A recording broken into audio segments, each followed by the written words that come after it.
Olá, boa tarde, comunidade 247. Eu sou Daphne Aston, âncora da TV 247. Estou aqui mais uma vez com José Genuíno, ex-presidente nacional do PT, e que está aqui todas as terças-feiras, às 13 horas. Boa tarde, Genuíno, tudo bem? Boa tarde, Daphne, tudo bem? Uma semana realmente quente, que começou quente domingo com a manifestação na Praça Oswaldo Cruz de solidariedade aos palestinos. Mas eu queria também, Daphne, nesse dia de hoje, me associar a todas as homenagens que estão sendo prestadas ao advogado Edibal Pivetta. O nome dele como teatrólogo era César Vieira, um advogado de preso político, quando eu o conheci nos anos 70, um militante político, criou o grupo o Teatro União e Olho Vivo, que tem uma sede até hoje ali na Marginal, uma grande figura humana, um grande militante político. Eu queria prestar minha homenagem a ele, ao seu filho, aos seus amigos e amigas, que nesse momento sente a partida do grande Edibal Pivetta, César Vieira, nas artes. Muito bem, Genuíno. É uma grande perda, né? Como você trouxe, você inclusive foi, né, ao sepultamento dele, está chegando agora, e eu queria colocar aqui para os nossos internautas justamente a expressão, né, do Lula, o que Lula disse. Edibal Pivetta foi advogado e atuou com coragem na defesa de presos políticos durante a ditadura. Além da carreira jurídica, Pivetta também foi ator e diretor de teatro, conhecido como César Vieira. Juntando política e cultura, viveu de forma intensa e apaixonada. Soube com tristeza da partida do nosso companheiro, meus sentimentos aos familiares e amigos de Edibal Pivetta. Então está aí a manifestação de pesar do nosso presidente Lula. Então agradeço a você, Genuíno, dessa lembrança, e queria dar as boas-vindas aqui a Lauana Nunes, que se tornou membro. Seja bem-vinda, Lauana. A Marilene Alves, também muito bem-vinda aqui à nossa comunidade. Agradecer a presença de todos, a Mari Lula Segatti, que está sempre aqui, Neide Andrade, o Beto Silva, Penha Costa, Luiz Antônio, muita gente aqui já acompanhando conosco. Você já começa, né, Genuíno, falando da Semana Quente e da manifestação que aconteceu em São Paulo, aí, né, onde você mora, e eu até conversei sobre isso na segunda-feira com um companheiro de partido seu, que é o Breno Altman, né? Ele que estava lá, inclusive ele disse que você estava também, ele comentou aqui conosco no Bom Dia, e ele lamentou a ausência, né, dos partidos grandes, dos partidos políticos de esquerda, né? E o nosso título de hoje é justamente sobre uma reflexão que a gente fez na segunda-feira, né? Por que o PT não estava lá? Por que as lideranças do PT de São Paulo não estavam lá? Só algumas pessoas como você, como ele, que estavam lá. Por que lideranças importantes do PSOL não estavam lá? Por que só a esquerda, com os partidos pequenos de esquerda, estão abraçando essa causa em defesa da resistência palestina com um ardor maior, né? Parece que é tímido a defesa da resistência palestina por parte do próprio PT, que está no governo. Hoje mesmo, o presidente Lula falou disso no podcast que ele transmite, né? Ele voltou a transmitir hoje, e, aliás, foi muito bom ver o Lula com a saúde já recuperada, né? Mas ele se coloca assim sempre de que ele repudia o ataque a civis, repudia a violência de Israel, mas repudia também o ataque do Hamas, né? Mas a minha pergunta, e aí queria que você fizesse uma reflexão sobre isso, se é importante que a esquerda abrace esse tema de defender a causa palestina. E aproveito e trago aqui a pergunta do Luiz Edgar de Souza. Respondendo ao tema, existe outra doida opção? Eu não sei se você está me chamando de doida ou se foi a pergunta que eu coloquei, mas está valendo. Luiz Eduardo aqui, a gente lê o chat sem problema nenhum. Estou brincando. Como é que você vê essa questão da esquerda abraçar a causa palestina? É fundamental. E eu lamento a pequena presença de militantes do PT e de outros partidos de esquerda domingo na Praça Oswaldo Cruz. Porque o que está em jogo na questão palestina é o direito à autodeterminação do povo palestino, é o direito a um Estado autônomo, independente, livre, o direito a um povo ter sua terra e um povo resistir heroicamente, como vem acontecendo desde 1947, quando foi criado o Estado de Israel. E o Estado de Israel assumiu uma postura de negar aos palestinos o direito à autodeterminação, o direito à soberania, nunca cumpriu as resoluções da ONU e desenvolve uma tática de genocídio, de apartheid, de violência. É um braço assassino do imperialismo americano. E eu acho que nessa questão a esquerda não pode ficar tímida, não pode ficar na defensiva, ela tem que se articular, como está acontecendo em alguns países da Europa, em algumas outras cidades, e fazer a grande movimentação. Por quê? Além da violência, além da morte, além do desastre, tem uma tentativa do imperialismo americano, junto com o Estado sionista, a desenvolver uma concepção de que eles podem fazer qualquer coisa a partir do conceito de que o Hamas é terrorista. Eu discordo dessa conceituação. Eu não aprovo violência contra civis. Mas daí conceituar o Hamas como terrorista é exatamente a justificativa para praticar a chacina. Quer dizer, o ETA podia ser chamado terrorista, o IRA podia ser chamado de terrorista, são povos que lutam contra a opressão, pela autodeterminação, e é o direito à resistência. E veja bem, neste caso, você pode discordar, pode discutir, mas conceituar, você não pode igualar. Você tem um Estado armado, inclusive com armas nucleares, você tem um Estado respaldado pelo imperialismo americano, você tem um Estado que articula a direita no mundo inteiro, inclusive aqui no Brasil, procurando, vamos dizer assim, usar o grupo Hamas como pretexto para praticar todo tipo de violência contra a criança, contra a população civil, contra mulheres, contra a população idosa, inclusive colocando em colapso, conforme declaração da ONU, a saúde na faixa de Gaza. Então, eu acho que essa região está muito tensa. Eu considero que aí é uma espécie de parto político pela ideia de um mundo multilateral, coisa que os americanos não querem, o imperialismo americano não quer. A região como um todo está tensa, e eu acho que o Brasil, uma coisa é o governo ter política de Estado, que é mais ou menos essa política levando em conta os parâmetros da ONU. Eu divido essa política.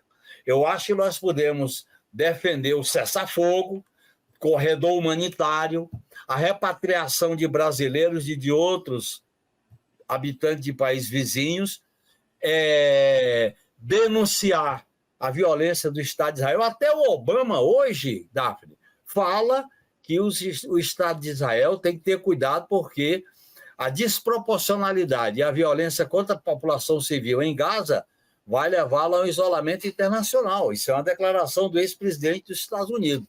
Quer dizer, então eu acho que a esquerda está um pouco na defensiva. No meu modo de entender, Daphne, nós estamos vivendo uma situação de uma crise mundial no novo patamar. Esse novo patamar exige que ele seja enfrentado não apenas da ONU, não apenas na diplomacia e no campo da guerra propriamente dita. Ele tem que ser enfrentado nas ruas, com grandes mobilizações, com conscientização.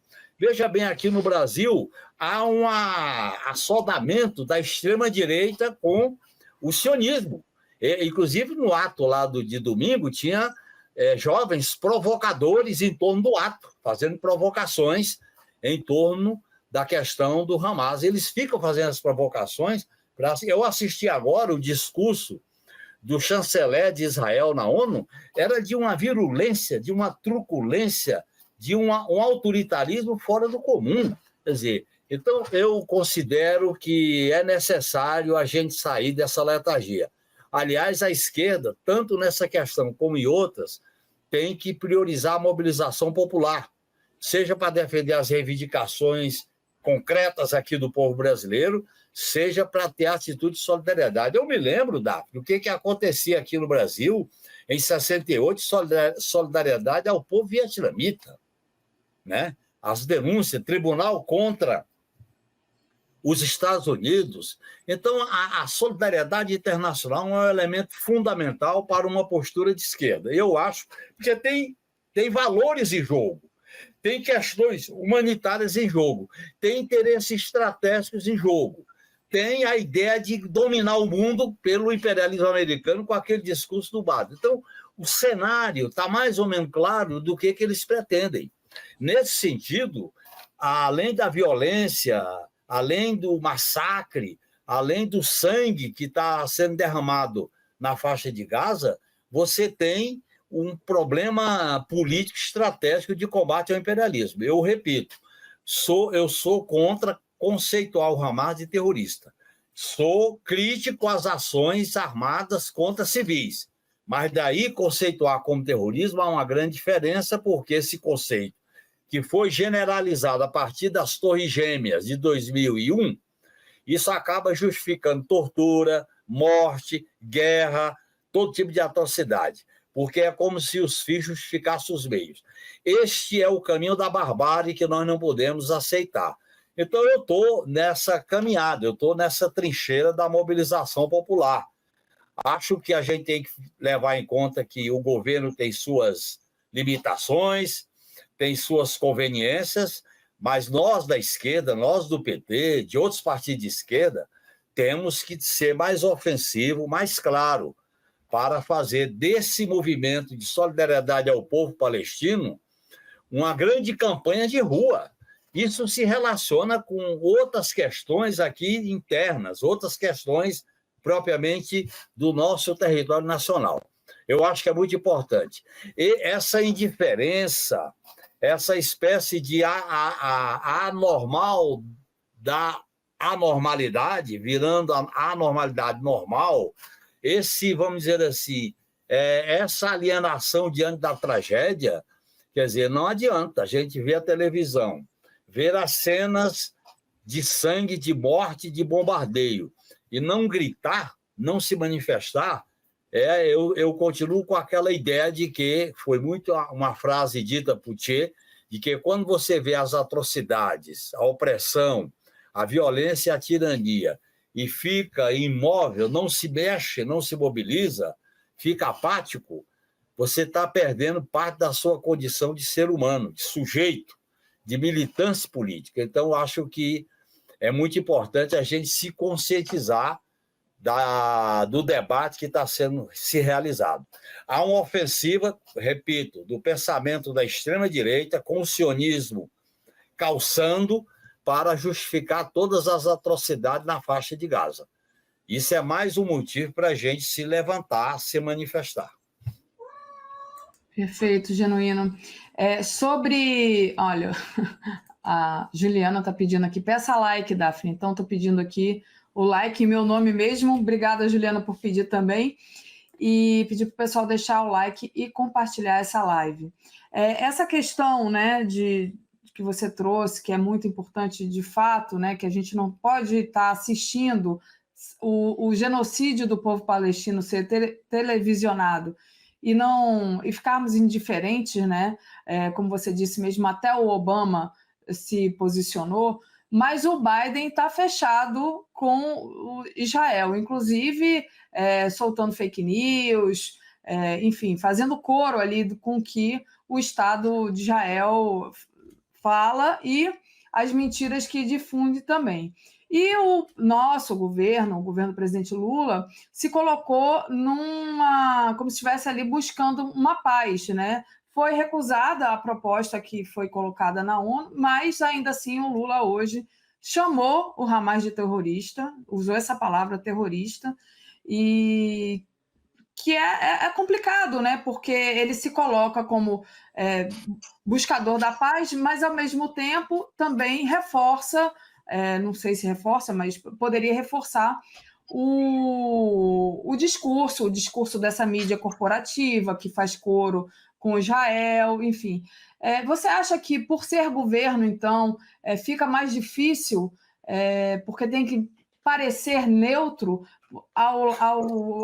porque você citou aí Vietnã, né? Na época, a esquerda não estava, não era governo, né? Então, assim, é mais fácil você jogar pedra, é mais fácil você se revoltar. Mas agora, com essa posição de governo, como é que faria uma coisa dessa? Quer dizer, o Lula tem que se parecer o mais neutro possível, mas as lideranças, como a Gleisi Hoffmann, poderia comparecer lá em São Paulo, na manifestação? O que deveria ser feito, no seu entender, Genuíno? Olha, em primeiro lugar, eu acho que numa crise sistêmica, numa guerra com a que está se desenvolvendo contra um povo, e não é só agora, Daphne, essa guerra contra o povo palestino vem de longas datas, 75 anos de massacre. Sempre negaram o direito do povo palestino de ter seu Estado, de ter sua soberania. As resoluções da ONU nunca foram respeitadas pelo Estado de Israel, inclusive aquelas que dividiu os palestinos, a famosa os acordos de Oslo. Então, veja bem, esse processo exige uma posição que não é de neutralidade. Quem é o agressor? Quem é que impede a autodeterminação do povo palestino? Quem é que pratica o genocídio e o racismo?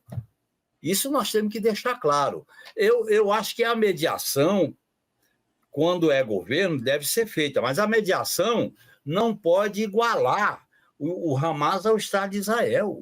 O Hamas, que a gente concorda ou não, e eu estou dizendo que discordo de violência contra civis, o Hamas é um grupo político de resistência, vamos dizer, de enfrentamento em condições adversas. Você não pode comparar com o Estado armado, aparelhado, como é o Estado de Israel. Igualar, não tem como igualar. Então, essa é a minha primeira diferença. A segunda é que, se você conceitua, imagine na época do IRA, conceituar como terrorista, imagine na época das ações do ETA, imagine na época da resistência que nós exercíamos contra a ditadura militar, que nós éramos chamados de terrorista. Se a gente aceita essa conceituação, você está a meio caminho de fazer a média com a disputa da hegemonia da extrema-direita, porque você vai trilhar por dentro da ordem imperialista que justifica bomba, massacre, bomba em hospital, e eu acho que nós não podemos adotar isso. A esquerda tem posições claras, a luta pela igualdade, pela autodeterminação dos povos, pela soberania nacional. A esquerda tem princípios inegociáveis. Então, veja bem, eu acho que a gente devia deixar isso claro. Eu considero que a resolução que o Brasil está fazendo um esforço muito grande, está sendo uma política externa interessante na ONU, na repatriação dos nacionais, isso é positivo. Agora, o posicionamento diante do agravamento da crise, e tudo indica que a crise vai se generalizar, a guerra vai se ampliar pela intolerância do imperialismo americano e do Estado de Israel, que não quer construir o corredor humanitário que o Brasil defende, que não quer deixar entrar comida, remédio, água, e ter energia para aqueles hospitais, a coisa vai se agravando, porque o nível de dominação chega a um ponto que fica insuportável. E você sabe que existe na história da humanidade o direito de resistência ou desobediência civil quando a opressão ameaça a existência, a sobrevivência de um coletivo, de um povo ou de um grupo político. Então, eu acho que é necessário que o governo calibre melhor, porque até agora o governo Lula está pontuando em algumas questões importantes.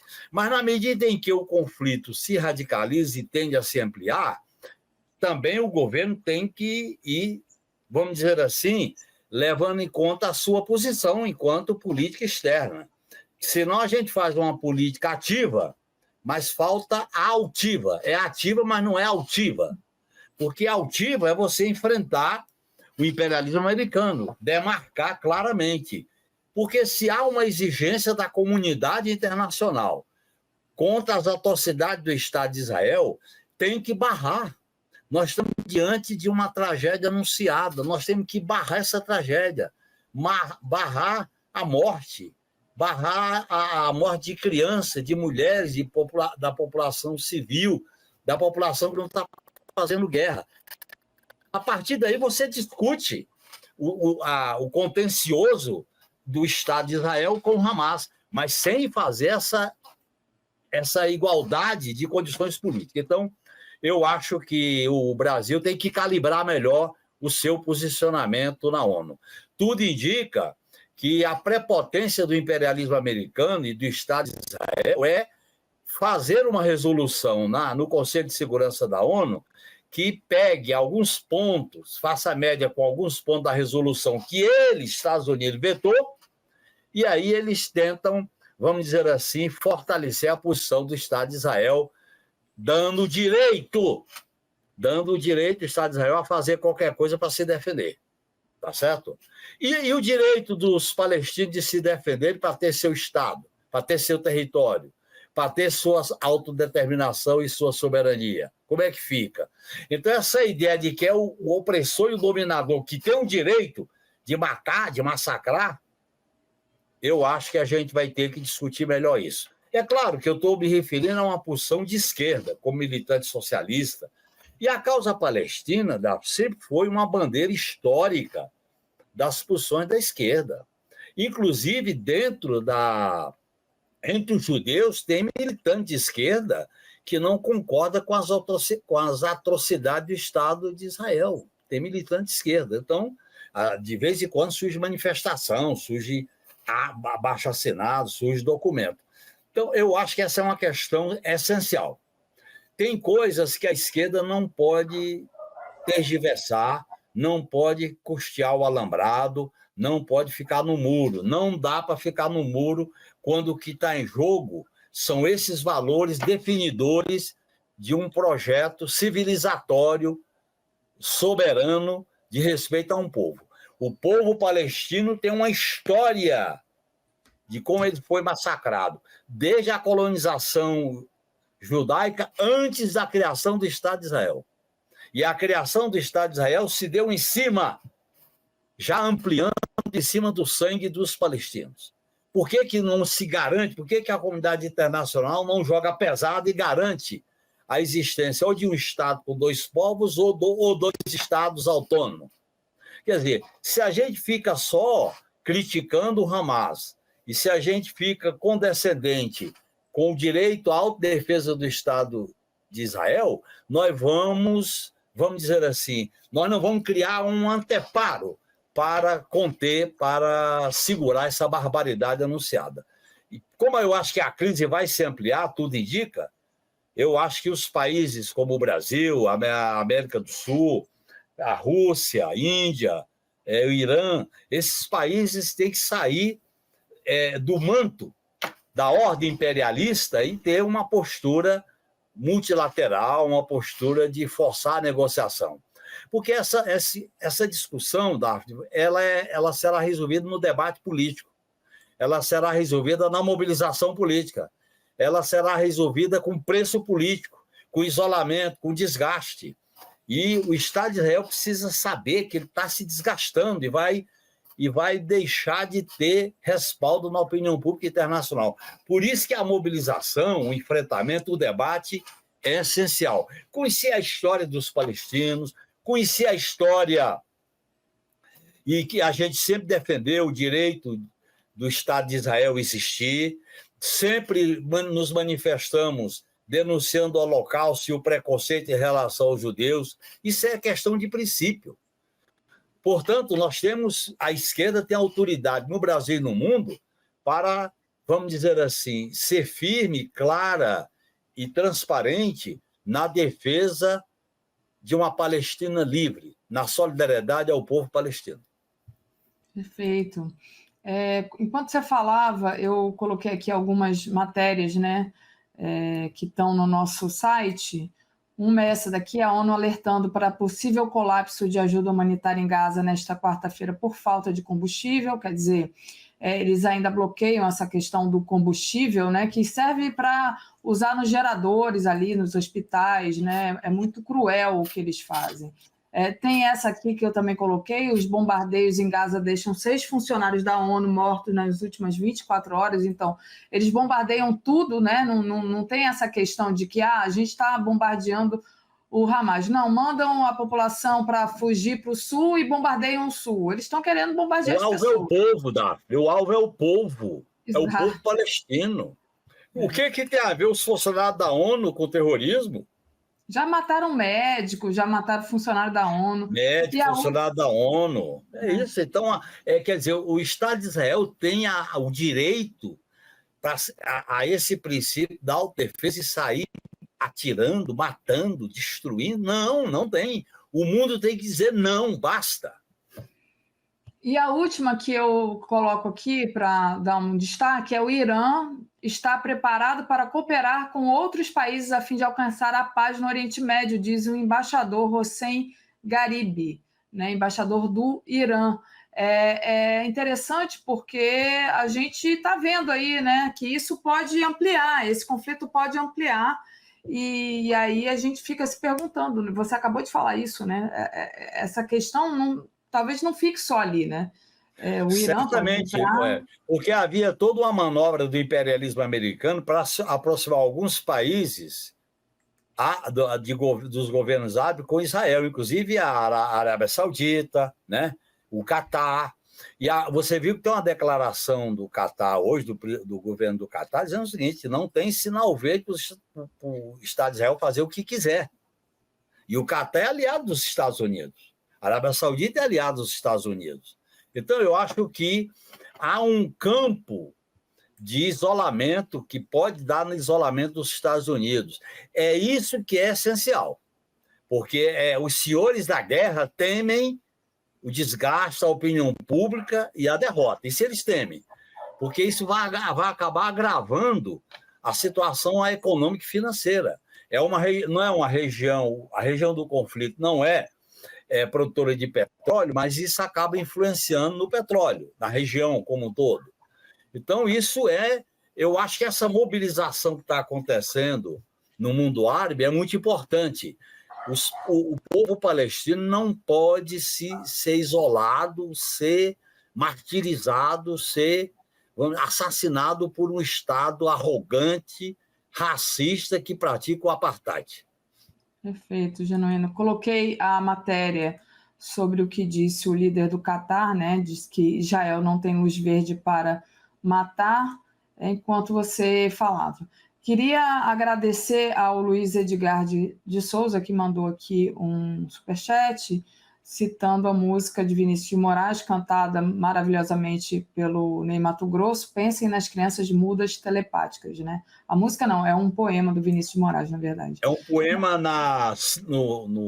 no show e no disco Secos e Molhados. Rosa de Hiroshima, né? Disso que exatamente, Fernando Bai, medo, o poder de maldade do judeu, o homem do saco, disse ele aqui. E eu queria trazer ainda, só para a gente terminar, não é nem superchat, mas alguém escreveu aqui, eu achei interessante, porque eu sempre penso nisso, mas a pessoa escreveu, meu Deus, eu perdi o nome do internauta, achei, é o Ezequiel Siqueira. Dilma Genuíno e Zé Dirceu também foram taxados de terrorista porque lutavam contra a ditadura assassina. Pena que a esquerda esqueceu. É um negócio que sempre me volta à memória, né? Aliás, a vida política da esquerda é como eu comparo muitas vezes com um carro. Você tem o para-brisa e o retrovisor. Não dá para esquecer o retrovisor, jamais. Porque o passado é o presente e projeta o futuro. Não dá. Olha, eu passei por essas experiências dramáticas. Inclusive, tinha cartaz nos restaurantes aqui de São Paulo, procuras terroristas, e tinha a nossa cara nos cartazes. Quando eu fui preso lá na Araguaia, era chamado de terrorista, entendeu? Então, essa adjetivação ela tem um sentido ideológico para destruir a reputação e para justificar a arbitrariedade, para justificar a tortura, a morte, o assassinato. Por isso que esses conceitos são exageradamente politizados e ideologizados, tá certo? E essa grande elaboração foi após as Torres Gêmeas. Aliás, os americanos criaram 3 guerras. Uma delas era a guerra contra o terror, que levou, inclusive, o governo nosso a criar uma lei do terror, a elaborar uma lei do terror. Depois veio a lei contra a corrupção. A corrupção virou uma guerra contra a corrupção. Depois veio a guerra contra as drogas. Olha o que está acontecendo com os presídios. Então, esse modelo de ofensiva guerreira do imperialismo, e veja bem o que o Biden falou. Ele é o senhor da guerra e dizendo, olha, por um ponto, por um triz, nós não estamos dando a grande salto, a grande virada histórica, quer dizer, para dominar o mundo. O governo dos americanos, o governo dos Estados Unidos, não aceita viver num mundo multilateral. O que está em jogo nesse conflito é o multilateralismo ou o unilateralismo. Eu acho que, nesse sentido, o papel da esquerda é muito importante aqui internamente, na integração, na solidariedade internacional. A esquerda sempre teve, na solidariedade internacional, uma das suas bandeiras chaves. Quem não se lembra de maio de 68? Quem não se lembra das manifestações contra a guerra do Vietnã? Quem não se lembra da solidariedade e a luta antirracista nos Estados Unidos e por aí afora? Quer dizer, nós temos que ter uma visão solidária, humanista, contra toda e qualquer forma de preconceito, que é isso que está em jogo. A questão dos palestinos está em jogo, a questão nacional, a autodeterminação do povo, e aí vem na esteira o racismo, o preconceito, o apartheid, a limpeza étnica, vem tudo junto, porque a ordem imperialista é a ordem do capital, é a ordem do lucro, é a ordem da violência. Por isso que surge uma extrema-direita tão violenta nos Estados Unidos, na Hungria, na Argentina, aqui no Brasil, na Itália e por aí afora. Perfeito. Queria dizer aqui, com a presença de todos que estão nos assistindo, que quando você começou a falar que foi taxado de terrorista e que tinha foto sua em São Paulo e quando você foi preso na guerrilha do Araguaia, passou um filme na minha cabeça, porque quando eu tinha, 13, 14 anos, eu li um livro sobre a guerrilha do Araguaia. Não me lembro mais o autor do livro, mas isso foi final da década de 80, e eu lembro da passagem do livro falando de você, Genuíno, e hoje eu estou aqui te entrevistando, então para mim é uma grande honra. Fiquei até com vontade de chorar quando você falou, porque para mim esses que eram taxados de terrorista eram os meus heróis da minha adolescência, né, e no começo da minha vida adulta. Então, queria dizer do enorme prazer que eu tenho aqui de estar com você, trazendo as suas opiniões, as suas análises, e é isso. Eu fico meio revoltada quando essa palavra terrorista é usada, porque... Eu fico emocionado, porque a gente tem que levar em conta essa carga que é sempre revisada, sempre atualizada, porque a gente nem pode ficar só no retrovisor, nem pode ficar só no para-brisa. Esse equilíbrio é muito importante. A gente já viveu momentos dramáticos na história desse país, e o povo brasileiro sempre foi muito generoso, solidário. Mesmo naqueles momentos que eu vivi de maneira violenta no Mensalão, a gente encontrava também essas manifestações de solidariedade diante da ideia de destruir a reputação, destruir família, destruir relações, destruir amizade. É o modus operandi do sistema de dominação capitalista. E ele se exacerba no caso de guerra. No caso da guerra agora, se exacerba no limite. Inclusive, vem aqui para o Brasil uma intolerância maniqueísta, de natureza fascista, religiosa, procurando juntar a extrema-direita com o sionismo para combater a esquerda e para combater aqueles que lutam pela soberania do povo palestino. Isso mexe, vem à tona, é o purão que busca ter vez e voz.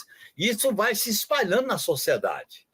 Esse período que nós vivemos no Brasil, foi um período dramático, que muitas coisas se estimularam. A intolerância, o uso da arma, dar um tiro, porque a mão que aperta o gatilho, a arma não dispara sozinha, tem que ter uma mão para apertar o gatilho. Essa ideia da morte, da arma, do individualismo, acima de tudo e de todos, gera isso que nós estamos vendo. Milícia para cá, crime organizado para lá, morte numa escola, o incêndio de 35 anos no Rio de Janeiro. Quer dizer, você tem um processo de barbarização da sociedade. Então, a ideia da paz, da justiça, da democracia, do respeito à diferença, eu acho que são valores essenciais que tem que colocar a esquerda num novo protagonismo, um protagonismo político, um protagonismo de iniciativa, de mobilização. É isso, exatamente isso. E aí você tocou num assunto importante, né? Ontem eu estou aqui no Rio, a gente teve aqui na Zona Oeste, inclusive a gente falava aqui nos bastidores, conversava com o Genuíno, que para quem está olhando a televisão, né, acho que o Rio de Janeiro acabou, né? Porque foram vários ônibus queimados, trem, e realmente foi uma coisa horrível, mas isso está concentrado na Zona Oeste, que é justamente a área da milícia, né? Barra da Tijuca, Jacarepaguá, Campo Grande, Santa Cruz. E aí a gente tem aqui uma matéria que é o governo Lula avalia enviar militares para reforçar a segurança no Rio.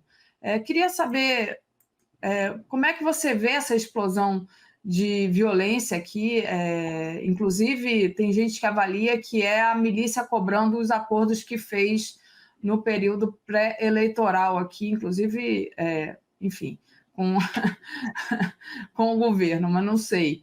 Agora, a gente sabe que, por exemplo, o Temer colocou intervenção militar aqui no Rio e não conseguiu nada. O que conseguiu, o que aconteceu ali foi muita gente de comunidade sofrendo abuso, por forças do... Nem esclareceram a morte da Marielle, né, E a morte da Marielle. Nem esclareceram. Exatamente. Queria que você falasse um pouco dessa questão. Eu discordo respeitosamente desse caminho do governo Lula em relação a mobilizar as Forças Armadas para a segurança no Rio de Janeiro. É a famosa garantia da lei e da ordem. Eu já falei que o governo devia ter criado o Ministério da Segurança Pública, estruturar uma Guarda Nacional com treinamento, com preparo, com formação, dirigida por um civil. Essa Guarda Nacional atuaria nas áreas críticas, nas fronteiras, nos portos e aeroportos, e seria comandada pelo ministro da Segurança Pública, separando do Ministério da Justiça. Esse sistema, Daphne, exigiria criar um sistema único de segurança pública, para que as polícias municipal, estadual, militar, civil, se articulem com o mesmo banco de dados, com as mesmas operações em áreas críticas, elas terem sob o controle do Ministério Público, que é a tarefa do Ministério Público, é controlar a atividade policial, ter os olhos voltados para os presídios, porque o recrutamento de gente para o crime organizado se dá dentro das penitenciárias, então era necessário mutirões para defender mínimos direitos de cidadania para os presos. Muitos não têm pena, estão lá, outros já cumpriram pena. Isso pode ser feito com o Poder Judiciário, isso pode ser feito numa espécie de frente pela vida, em defesa da vida. Criar um movimento de conscientização para desarmar as pessoas, para as pessoas entregarem as armas, mostrar que esse negócio de ter arma é a barbárie, é o suicídio político natural, porque vai com a arma, acha que é forte, aí vê o que dá. Quer dizer, um jovem de 17 anos pega uma arma e entra numa escola como ontem, de onde ele pegou essa arma? certamente da casa, da família. Então, eu acho que esse desarmamento é fundamental. E aí tem uma questão. O crime organizado e as milícias têm que ser enfrentados. Aliás, tem um livro que chama República das Milícias, que é muito focado na experiência do Rio de Janeiro, do Manso, muito interessante, que é exatamente como é que se formou no Brasil esses braços ilegais que vêm da época do Esquadrão da Morte aqui em São Paulo, Esquadrilha Lecoq do Rio de Janeiro. Isso foi evoluindo para criar um sistema de força paralela, paramilitar, que hoje se dá com as organizações criminosas e as organizações milicianas. E o que aconteceu no país com os 4 anos do Inominável? A apologia da arma, a liberação de arma, a apologia da violência e o vale tudo chegou ao ponto, Daphne, de que dentro de um quartel que armazenava metralhadoras foram desviadas para o crime organizado. Veja a que ponto se chegou. Porque se afrouxam os laços de controle, os mecanismos de supervisão, e aí tudo vale. Então, eu acho que o nosso governo, o meu governo, deveria tomar uma decisão rápida, urgente, em relação ao tema da segurança pública. O próprio Lula poderia fazer um pronunciamento à nação. Essa ideia eu já ouvi do Luiz Eduardo Soares, que é um grande especialista em segurança pública.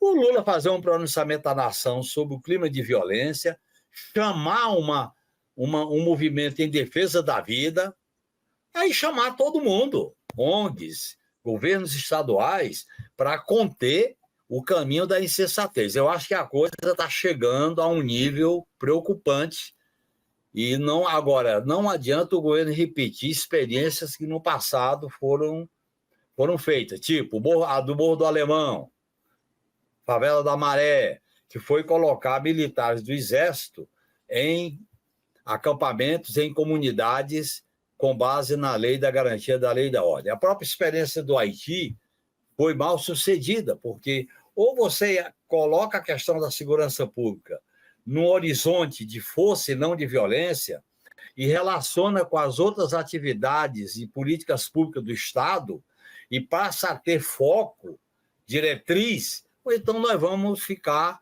vamos dizer assim, reagindo diante de uma tragédia. Aí vem uma nota, vem um Twitter e as tragédias vão se normalizando. Eu acho que o melhor caminho era esse, não colocar militares, isso aí. Até porque, Davi, as experiências de utilizar militares em segurança pública, em alguns países, acabou abrindo as Forças Armadas para ter contato com traficante, com crime organizado, e essa não é a melhor experiência recomendável para se ter uma política de segurança pública eficaz. É verdade, boa lembrança. E só dizendo que ontem o ministro Paulo Pimenta teve no Roda Viva e ele falou sobre o envolvimento cada vez mais. Eu estou tentando aqui achar a matéria, deixa eu ver se eu acho aqui, peraí. Onde a declaração dele, né? Onde ele fala ali claramente. Vamos lá, deixa eu ver se eu acho aqui. Ah, tá aqui, ó. Deixa eu compartilhar aqui com vocês para ficar mais fácil. Ali, ó. Paulo Pimenta aponta ligações históricas do bolsonarismo com milicianos após dia de caos no Rio de Janeiro. Então, ele aponta bolsonarismo com milicianos e também, depois, aí agora já a posição da presidenta do PT, aqui, olha, PT atribui terror no Rio ao crescimento das milícias bolsonaristas. Então, mais a Gleisi aí fazendo essa ligação, né, de milícia com Bolsonaro. E a gente sabe muito bem quem é que estava fechado com o governo Bolsonaro. Né? E aí não é uma acusação, mas que ele estava ali muito fechado, inclusive com militares que ajudaram, que agora estão sendo foi pedido o indiciamento deles por conta do 8 de janeiro, como resultado da CPMI do dia 8 de janeiro, isso tudo, essas ligações ficam claras, né? Então, assim, Claro. é complicado, né? Uma coisa está ligada à outra, né, Genuíno? E olha bem, Daphne, é o discurso. Qual era o discurso reinante do golpe de 2016 até 2022? Apologia da arma, apologia do feminicídio, do preconceito, a liberação de armas, a facilidade de compra de armas, a ideia de que a morte, a arma, é um valor, não é a vida, não é a sociedade.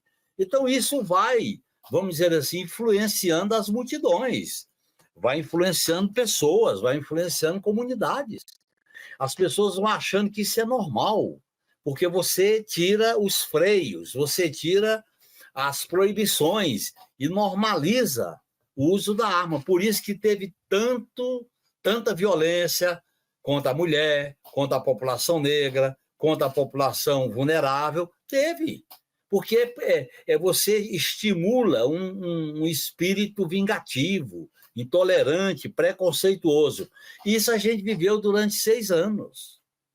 O golpe de 2016 abriu as portas do Purão, e esse Purão botou a cara para fora. Antes ele tinha vergonha, ficava tímido, ele botou a cara para fora porque tinha na institucionalidade representantes que falavam disso, que estimulavam isso. Esse vale-tudo, que às vezes se acontece na política, esse vale-tudo é um estímulo aqui para baixo, para o Purão, aí também para o vale-tudo. Então, eu acho que é necessário a gente conter, botar uma barreira de basta, porque essa barbarização, esse caos, essa violência, aí vem a campanha eleitoral, aí vem a apologia da violência, da pena de morte, bandido bom é bandido morto, a apologia da arma, que é uma saída falsa. Aí a população fica achando que se ela compra uma arma e se ela vai para um condomínio fechado, ela está protegida. Não está. Então, esse é o problema, porque na hora que você tira o Estado da proteção da vida, da comunidade, quem é que vai fazer essa proteção? Quem pode pagar a segurança privada, vai pagar.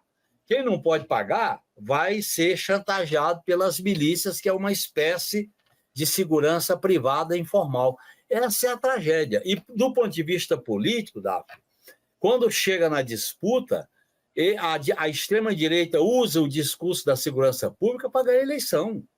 Isso aconteceu no Equador, tá certo? Isso aconteceu em El Salvador. O Milei, na Argentina, está tentando colocar a questão da segurança como bandeira central. Então, eu acho que o Brasil está diante de uma crise dos aparatos de segurança pública, uma crise na governança de segurança pública, e o meu governo, o nosso governo, tem que tomar medidas duras, urgentes. Duras no sentido de autoridade, de cima para baixo, de presença. Nós não podemos aceitar que o Estado paralelo derrote o Estado legal. O que aconteceu no Rio de Janeiro ontem, na Zona Oeste, quer dizer, o poder das milícias se confrontando com o poder do Estado. Quando isso acontece, você vai para a barbárie. Então, é necessário que o governo adote. É claro que a segurança pública é principalmente tarefa dos governos estaduais, pela Constituição, isso é claro. Agora, você tem um projeto de mudança do país, você tem uma responsabilidade com esse país.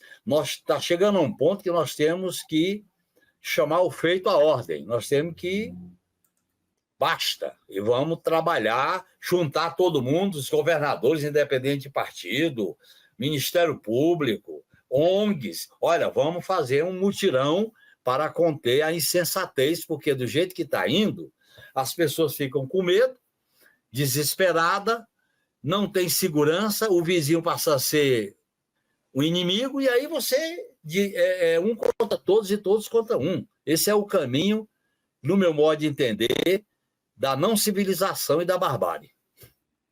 Perfeito. E foi nesse sentido também que o Lula falou hoje no podcast dele, né, Genuíno? Ele disse assim, olha, que o problema da violência no Rio de Janeiro, mesmo Uchoa, né, o jornalista, colocando: a gente sabe que não é uma atribuição do governo federal, mas o Lula responde: mesmo sabendo que não é um problema do Rio de Janeiro, termina sendo um problema da gente, ou seja, da gente, governo federal. É ele puxando a responsabilidade para si. Até brinquei hoje de manhã no Bom Dia, né, que se a gente mal comparar, porque não dá nem para comparar com o governo do inelegível no passado, que ele falava assim: não sou coveiro, não tem nada a ver com isso, né? Ele nunca assumia a responsabilidade de nada.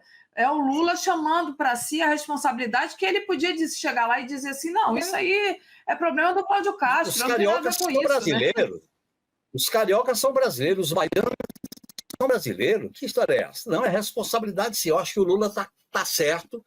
Agora, chega a um ponto, Davi, que quem é governo tem que tomar medida. Não basta só nota, não basta só tuitar. Tem que tomar medida. É assim e vamos agir, vamos priorizar, vamos viajar pelo Brasil, vamos estar presente, vamos nos antecipar. Porque a questão da segurança pública exige profissionalismo, exige preparo. Não pode ser improvisação. Tem que ser uma atividade sistêmica com outras políticas públicas. Você não pode só enfrentar com segurança pública. Não adianta. Você bota uma base comunitária no lugar, se ela ficar sozinha lá, a bandidagem vai lá e toma as armas. Não pode. Tem que ser uma coisa coordenada, uma coisa sistêmica. E, agora, o caminho não é botar as Forças Armadas para fazer isso. Forças Armadas cuidam da defesa, coisa que a gente devia estar discutindo. Nesse mundo conturbado, novos parâmetros para uma política de defesa nacional, que não pode ser usar a segurança pública para banalizar o emprego das Forças Armadas. Essa discussão da segurança pública passa muito sobre reformular as polícias, né? Claro, porque essas armas, elas não aparecem do nada, a favela não produz arma, também não produz droga, então também tem que reformular a questão das drogas no Brasil, né? Enfim, abrir para essa discussão, e é um longo caminho pela frente. Eu acho que não. E eu acho, Davi, já que você tocou nesse assunto, e a esquerda tem que encarar essa questão como uma prioridade. Geralmente a esquerda, quando coloca o papel da segurança, ela não quer discutir. A esquerda não é inimiga da polícia. Nós queremos uma polícia cidadã, uma polícia bem preparada, uma polícia bem paga, uma polícia que se antecipe. Não é essa polícia, como vocês viram aí nos acontecimentos do Rio de Janeiro, em conluio com milícia, com crime organizado. Não é isso. Então é necessário que a esquerda diga para o aparato policial que ela tem uma visão de uma polícia reformada, de uma polícia com outra visão de sociedade, do papel do Estado, porque se a gente teme não discutir a questão, a segurança pública vira patrimônio da extrema-direita. É como se a extrema-direita considerasse a segurança pública como propriedade dela, e a gente sabe que isso aí é o caminho que nunca resolveu, nunca.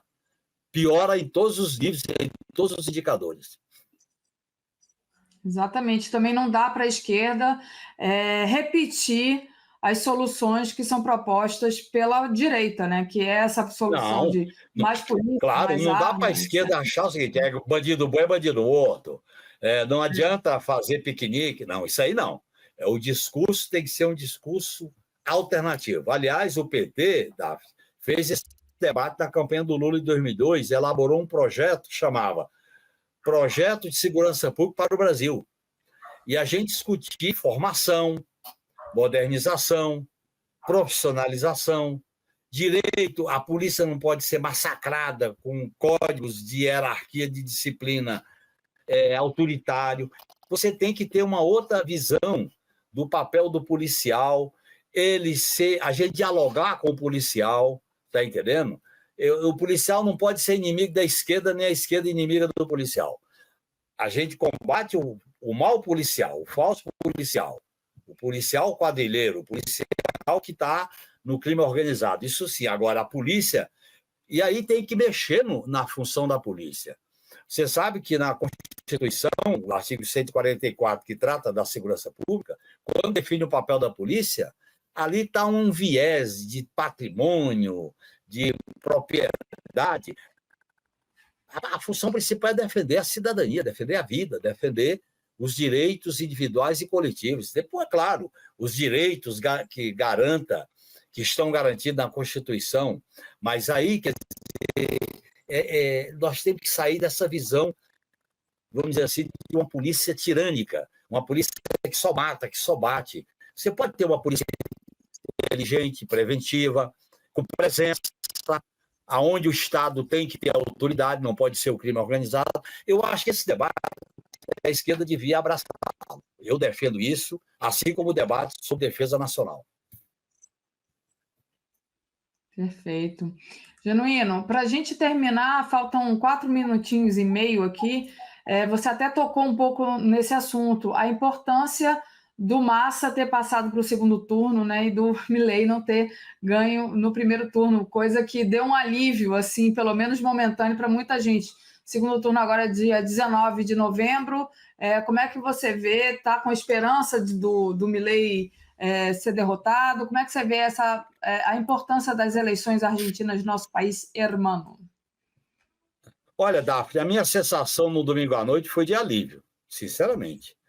E um alívio porque, mesmo com as limitações, mesmo com as observações críticas ao governo do Alberto Fernandes, à própria política econômica do Massa, você derrotar um fenômeno de extrema-direita que não tinha medida no que pregava, no que falava, e no que transformava a política num espetáculo, que ora era circo, ora era tragédia, ora era violência, eu acho que é muito pouco. Porque essa barbaridade que se formou em alguns países do mundo, aqui no Brasil nós passamos por isso, espero que a Argentina se livre dessa barbaridade, assim como aconteceu nos Estados Unidos com o Trump, aconteceu na Polônia, agora a Itália enfrenta isso.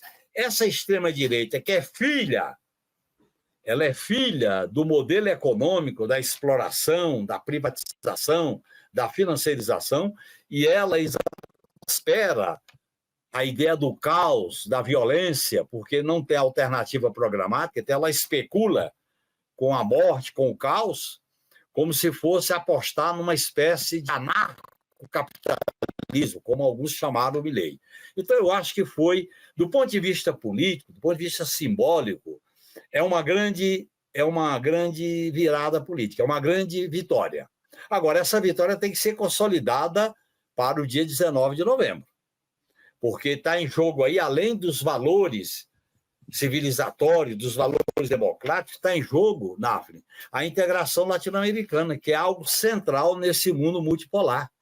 E a integração que passa pela Argentina, México, Brasil, Colômbia e tal, se você tem um governo que nega a integração, que nega o Mercosul, que quer romper relações com o Brasil, com a China, que nega o papel do Papa, quer dizer, ele vai para onde? Então, eu acho que derrotar essa figura e o que ele representa não é o nome em si, não é a pessoa, é o que ele simboliza e o que ele representa. E é um recado para a esquerda. Eu fico muito triste de saber que o grosso do eleitorado desta figura é a juventude. A juventude sem esperança, a juventude sem futuro, ela abraça qualquer tipo de aventura, como está fazendo isso na Argentina, como aqui no Brasil. Uma parte da juventude abraçou o inominável, abraçou esse discurso da morte, da violência. Porque na medida em que a política vira um espetáculo, a política vira uma graça, a política vira uma extravagância, a política vira um desabafo, isso vai, vamos dizer assim, se propagando como ondas no lago, no rio, e ganhando gente. Esse é um perigo. Daí, a esquerda tem uma responsabilidade muito grande de se contrapor a isso, de ganhar corações e mente. A esquerda tem que voltar a falar de utopia, falar de sonho, porque como é que você vai mobilizar essa juventude se você não levanta a possibilidade de um mundo melhor, de um mundo justo, democrático, de um mundo de valores, valores culturais, valores ambientais? Nós temos que falar de futuro. Se a gente fica só no pragmatismo, aí a juventude se descola da gente vai abraçar os pregadores do caos, os protagonistas do caos. Tem até um livro que se chama, feito por um jornalista italiano, chama Os Engenheiros do Caos, que foi a primeira grande experiência com a crise do Partido Comunista na Itália, com o fim do Partido Comunista, como se construiu essa experiência. E ela tem um braço na legalidade, no jurídico, que lá era a mãos limpas, aqui é Lava Jato. E tem um braço nos militares, e tem um braço no mercado, e tem um braço nas igrejas. Aí vai formando um novo sistema de dominação de corações e mentes, e nós temos que fazer esse enfrentamento, Daphne. Muito bom, não li esse livro, vou ler. Ótima dica de leitura, porque todos os elementos estão postos ali, né? E estão reaparecendo aqui. Genuíno, muito obrigado mais uma vez, excelente análise. Lembrando para os nossos internautas deixarem um like, compartilharem a live, e dizendo que sempre às terças-feiras, às 13 horas, José Genuíno está aqui nesse Conversa de Política conosco. Obrigada, Genuíno, um abraço para você, ótimo resto de semana aí. Um abraço, muito obrigado. Até terça-feira, Daphne. Até terça. Valeu, tchau.